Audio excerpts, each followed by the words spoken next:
Welcome to this video on drawing accurate vector diagrams. Forces are one example of a vector. When one force is applied to an object, it is clear to see that the object moves as a result of that force. Here, a force of 2 newtons pulls the ball up.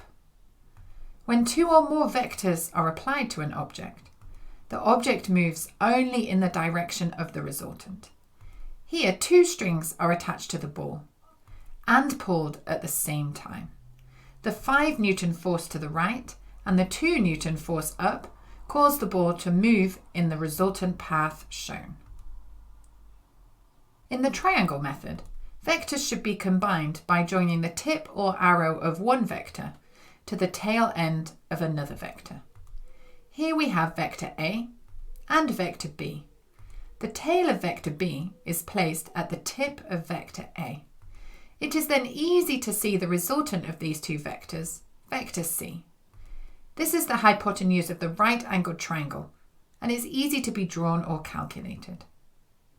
In the parallelogram method, vectors should be combined by joining tail to tail. Here we have vector A and vector B. The tail of vector B is placed at the tail of vector A. Once the parallelogram is completed, the resultant vector is given by the diagonal line. This is vector C. Read this question carefully. It is tempting to think you must resolve the forces to find the weight of the object. You may also think you can use trigonometry to find the resultant. Don't do this, as the question specifies you must construct a scale drawing. An object of weight W is suspended by 2 ropes from a beam, as shown in the diagram. The tensions in the ropes are 40 and 80 newtons respectively. Construct a scale drawing and calculate the resultant force of the 2 tensions. This question will require a lot of thought, and it's worth 4 marks. It is important to recognise that the resultant of the 2 tensions will not be weight. Take time to read the question carefully. The angles should be measured to the vertical, as this is what is shown in the question. Carefully line up the base of the protractor with the vertical line. Measure the 30-degree angle and indicate it with a cross. Then repeat with the 60-degree angle on the other side. You will earn 1 mark for indicating both angles correctly. Your angles must be drawn correctly or you will get the wrong answer. It takes more time than you think to do this accurately. The next step in constructing the drawing is to obtain a suitable scale for the space available. 1 centimetre is equal to 10 newtons. Measure the magnitude of each force carefully using a ruler. The force acting to the right has a magnitude of 80 newtons, so a length of 8 centimetres. The force acting to the left has a magnitude of 40 newtons, so a length of 4 centimetres. Pass each force arrow through the crosses drawn at the correct angle. This gives you the 2nd mark.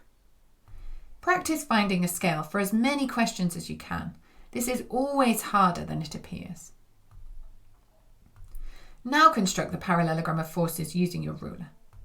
Line the ruler up with the 80 Newton arrow, slide it across to the tip of the 40 Newton arrow and draw a line here. Then repeat that for the 40 Newton arrow. This makes sure the lines you draw are parallel. Now use your ruler to draw a dotted line to separate the parallelogram into 2 triangles. Measure the length of this line. This is for the 3rd mark. Use the scale to calculate the magnitude of the resultant force. The scale is 1 centimetre equal to 10 newtons. This gives us 8.9 centimetres times 10, which is equal to 89 newtons. Don't forget this last step. It's easy to do so. Forces are one example of vectors applied to objects. When 2 or more forces are applied at the same time, then the object moves only in the direction of the resultant and not in all directions. There are 2 methods for combining vectors for both scale drawings and calculations. The triangle method, creating a resultant as the hypotenuse. The parallelogram method, creating a resultant as the diagonal. When asked to create a resultant vector using a scale drawing, you must use a sharp pencil so you can rub out any mistakes easily, a ruler and a protractor. Your first step is to mark out the correct angles with the protractor along the line the angle is measured from. Then you can see more clearly the space available and the best scale required. This is the hardest step. Then draw the vectors using the scale. Measure the resultant vector using the ruler. Don't forget to then use the scale to calculate the magnitude of the resultant vector.